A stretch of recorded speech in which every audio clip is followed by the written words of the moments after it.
When I say Frisbee golf, maybe it takes you back to your childhood, playing Wii Sports Resort with your siblings. And maybe if you're like me, you got a little frustrated with the motion controls. Or maybe you picture middle-aged men smoking doobies and having a good time. And you would be absolutely right. But Frolfers come in all shapes and sizes. You have the recreational disc golfer trying his best, and you also have the collector looking for an excuse to buy their next disc. And finally, we have the pros and the touring pros, which are actually some seriously impressive athletes. This is Kevin Jones getting a hole-in-one 530 feet through a tunnel. Go in the bucket! Oh you just aced it! That was an ace! On film! And this is Eagle McMahon, and yes, his name actually is Eagle, putting it in from over 100 feet. And maybe you're wondering where and how this niche sport was founded and how it began to grow. The earliest form of disc golf started in 1927 when Ronald Franklin Gibson threw tin lids into circles marked in the dirt in Bladworth, Saskatchewan. The game was abandoned when the boys went their own ways after elementary school, and it wasn't until the 60s that disc golf was rediscovered and modern disc golf was born. The first version of modern disc golf used targets to mark the holes instead of baskets, which are used in the present day. The object target you choose could literally be anything from a trash can to a light pole. It was invented simultaneously by multiple different groups in the early 1960s, which was likely a result of Whammo's new invention, the Frisbee, which was their trademark name for a flying disc. Yes, Frisbee is actually the marketing trademark name, not the actual name of the flying disc. Disc golf was first played at Rice University in Texas, Pendleton King Park in Georgia, and Alameda Park in California.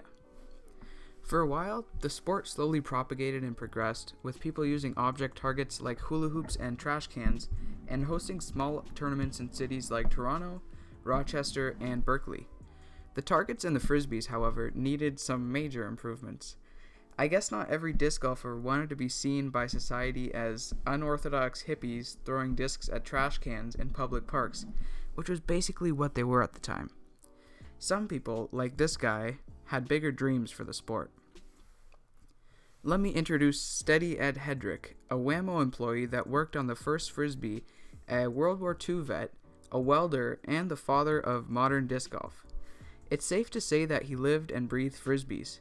He was bored of arguing with his friends over what counted as a point on an object target, so he invented and patented the flying disc entrapment device, which was the first modern disc golf basket.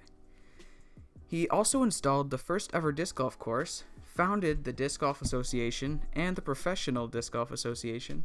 He is now celebrated at the Disc Golf Hall of Fame in Appling, Georgia, and has a tournament named after him played at the International Disc Golf Center in the same city.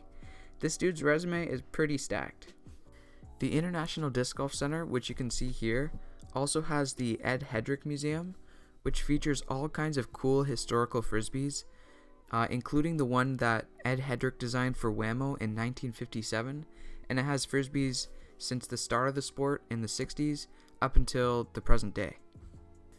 Thanks to Ed Hedrick, we now had the PDGA and the first courses as well as actual baskets to catch, but the rest of the Frisbee technology was pretty lacking, so we can thank Dave Dunapace for the invention of the modern golf disc.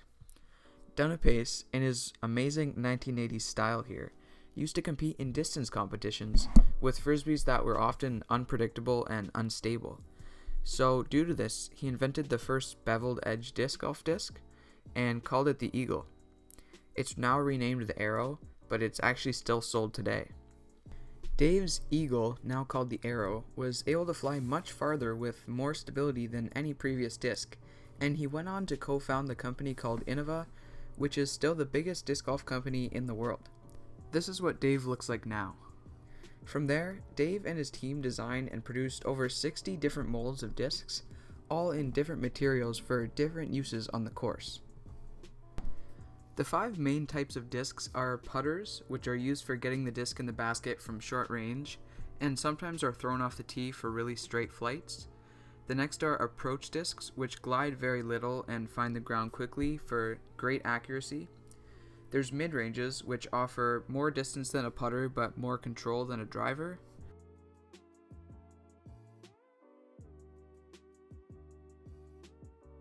Then there are fairway drivers, also known as control drivers, which go farther than mid-ranges, but sacrifice a bit of control.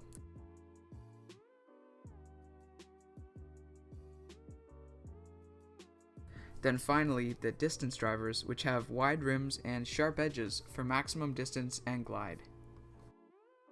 This is Anthony Barella's absurd 667 feet drive at the Dynamic Discs Open this year.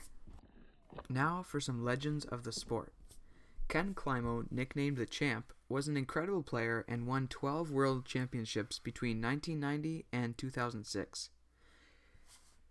He is certainly a generational player, and he was sponsored by Innova. Paul Macbeth, the highest rated player in history, has 5 world championship wins under his belt, winning 4 of them consecutively between 2012 and 2015. Macbeth is not the best at any one skill, but he has the best mental game, and he's easily top 3 in everything else, so these combine to make him amazing at winning world championships. Round is over. Paul Macbeth, your 5-time world champion, the embrace from his wife Hannah. Someone else worth mentioning is Ricky Wysocki, my personal favorite player, who won the world championships in 2016 and 2017. He's a goofy, happy-go-lucky guy with an amazing forehand and is one of the best putters in the world. I think the origins of this sport are so cool because they are totally grassroots. All it took was 2 determined guys to make their dream of the sport a reality.